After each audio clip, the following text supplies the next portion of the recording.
Bismillahirrahmanirrahim. Assalamualaikum warahmatullahi wabarakatuh. Nama saya Putrana Dewi, NIM 035 dari kelas AKS 2A. Di sini saya akan sedikit menjelaskan mengenai sejarah singkat Imam Ibnu Majah. Kelahiran, nama lengkap dan nasabnya. Abu Abdullah Muhammad bin Yazid Ar-Rabi bin Majah Al-Qazwini atau yang lebih dikenal dengan Ibnu Majah. Dengan kuliah Abu Abdullah adalah seorang ulama ahli hadis yang telah mengumpulkan hadis. Karyanya yang paling dikenal adalah menyusun kitab Sunan Ibnu Majah, dan kitab ini termasuk dalam kelompok Kutubus Sittah. Ibnu Majah lahir pada tahun 207 Hijriah atau 209 Hijriah di daerah Qazwin, yaitu salah satu kota yang dikenal di kawasan Irak.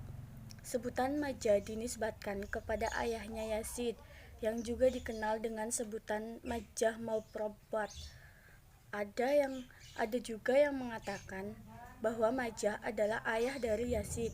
Walaupun demikian, tempatnya pendapat pertama yang lebih sahih, kata Majah adalah gelar ayah Muhammad, bukan gelar kakeknya, seperti diterangkan penulis Qomus Jilid 9 halaman 208 Ibnu Katsir dalam At-Badiyah wan Kibayah Jilid 2 halaman 52.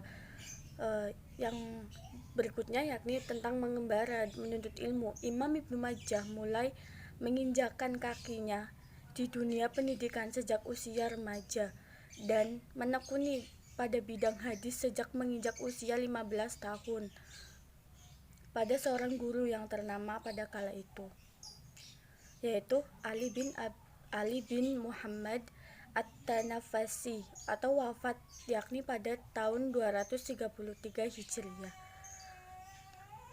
Di minat yang sangat besar yang dimilikinya, yang akhirnya membawa Imam Ibnu Majah berkelana ke penjuru negeri untuk menelusuri ilmu hadis. Sepanjang hayatnya, beliau telah mendedikasikan pikiran dan jiwanya dengan menulis beberapa buku Islam, seperti buku fikih, tafsir, hadis, dan sejarah. Dalam bidang sejarah, Imam Ibnu Majah menulis buku At-Tariq yang mengulas sejarah atau biografi para muhaddis sejak awal hingga masanya. Dalam bidang tafsir, beliau menulis buku Al-Quran Al-Karim, dan dalam bidang hadis, beliau menulis buku Sunan Ibnu Majah. Disayangkan sekali karena buku At-Tariq dan Al-Quran Al-Karim itu tidak sampai pada generasi selanjutnya karena dianggap kurang monumental. Yang berikutnya, rihlah beliau. Ibnu Majah meniti jalan ahli ilmu pada zaman tersebut, yaitu mengadakan rihlah dalam rangka menuntut ilmu. Maka beliau pun keluar meninggalkan negerinya untuk mendengar hadis dan menghafal ilmu, berkeliling mengitari negeri Islam yang menyimpan mutiara hadis, zakat, dan minatnya di bidang hadis semakin besar. Hal inilah yang membuat Ibnu Majah berkelana ke beberapa daerah dari negeri guna mencari, mengumpulkan, dan menulis berbagai hadis. Puluhan negeri telah ia kunjungi, antara lain Khorasan, Naisabur, dan yang lainnya, Roy, Irak, Baghdad, Kufah, Wasit, dan Basitah, Hijaz, Makkah dan Madinah, Syam, Damaskus, dan Hims, Mesir. Gurunya Ibnu Majah sama dengan ulama-ulama pengumpul hadis lainnya. Beliau mempunyai guru yang sangat banyak sekali.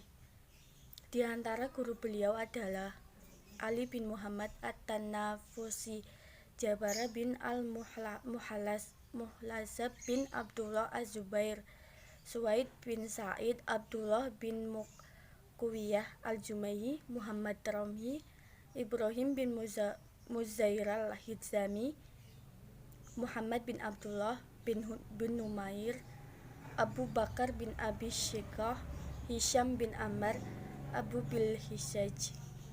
Baik, selanjutnya yakni mengenai murid-muridnya. Keluasan dari Ibnu Majah membuat para penuntut ilmu yang haus akan ilmu itu berkeliling dalam majelis yang beliau dirikan. Maka sangat banyak sekali murid yang mengambil ilmu dari Ibnu Majah. Di antaranya mereka adalah Muhammad bin Isya al-Abhari, Abu Thayyib Ahmad al-Baghdadi, Sulaiman bin Yazid al-Fami, Ali bin Ibrahim al-Khattan, Ishaq bin Muhammad bin Isya Ashifar, Ali bin Syaid al-Askari, Ibnu Sibuya, Wajdi Ahmad bin Ibrahim. Pujian ulama terhadap Imam Ibnu Majah.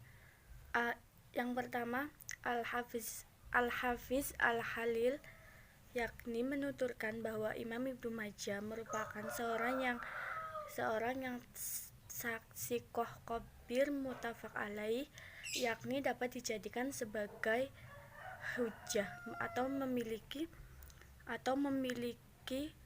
pengetahuan yang mendalam dalam masalah hadis dan hafalan. Yang kedua, ada pendapat dari Al-Hafiz Az-Zahabi menuturkan bahwa Imam Ibnu Majah adalah seorang hafiz yang agung, hujjah dan ahli tafsir. Yang berikutnya dari Al-Mizzi menuturkan bahwa Imam Ibnu Majah adalah seorang hafiz, pemilik kitab As-Sunan dan beberapa hasil karya yang bermanfaat bagi semua orang. Yang berikutnya yakni Ibnu Qasir menuturkan bahwa Imam Ibnu Majah memiliki kitab As-Sunan yang masyhur. Ini menunjukkan amalannya atau ilmunya. Keluasan pengetahuannya dan kedalamannya dalam hadis itu serta itidabnya terhadap sunat dalam hal perkara dasar maupun cabang. Karya-karya Imam Ibnu Majah. Yang pertama, kitab As-Sunan yang merupakan salah satu kutubus sittah, 6 kitab hadis yang pokok. Yang berikutnya yakni tentang kitab tafsir Al-Quran, sebuah kitab tafsir yang besar manfaatnya seperti diterangkan Ibnu Katsir. Yang ketiga yakni kitab Tariq, berisi sejarah sejak masa sahabat sampai masa dari Ibnu Majah itu sendiri. Metodologi Imam Ibnu Majah. Dalam menulis buku Sunan ini, Imam Ibnu Majah memulainya terlebih dahulu dengan mengumpulkan hadis-hadis dan menyusunnya menurut kitab atau bab-bab yang menyusunnya itu dengan masalah fikih. Hal ini seiring dengan metodologi para muhaddisin yang lainnya. Setelah menyusun hadis tersebut, Imam Ibnu Majah itu tidak terlalu memfokuskan ta'liqul al-hadis yang terdapat pada kitab-kitab fikih tersebut, atau boleh dikatakan beliau hanya mengkritisi hadis-hadis yang menurut beliau itu penting dan menurut beliau itu penting, beliau menuliskannya dalam sebuah hadis tersebut. Seperti kebanyakan para penulis kitab-kitab fikih yang lain, di mana setelah menulis hadis mereka memasukkannya pendapat para ulama fikih setelahnya. Namun dalam hal ini Imam Ibnu Majah tidak menyebutkan pendapat para ulama fikih setelah penulisan hadis. Sama halnya dengan Imam Muslim, Imam Ibnu Majah ternyata juga tidak melakukan pengulangan hadis berulang kali, kecuali hanya sebagian kecil saja itu penting menurut beliau. Ternyata kitab Sunan ini tidak semuanya diriwayatkan oleh Imam Ibnu Majah seperti perkiraan orang banyak selama ini, tapi pada hakikatnya terdapat di dalamnya beberapa tambahan yang diriwayatkan oleh Abu Hasan Al-Khattani yang juga merupakan periwayat dari Sunan Ibnu Majah. Persepsi ini juga selain sejalan pada Musnad Imam Ahmad, karena banyak orang yang menyangka bahwa seluruh hadis di dalamnya diriwayatkan seluruhnya oleh beliau atau oleh Imam Ibnu Majah. Akan tetapi sebagian darinya ada juga yang diriwayatkan oleh Abdullah bin Imam Ahmad dan sebagian kecil oleh Al-Qotoi. Namun Imam Abdullah lebih banyak meriwayatkan dibanding Al-Qotoi. Namun dalam namun dalam pembahasan kali ini kita tidak berbicara banyak seputar Musnad Imam Ahmad karena biografi dan metodologi beliau telah diulas pada diskusi sebelumnya.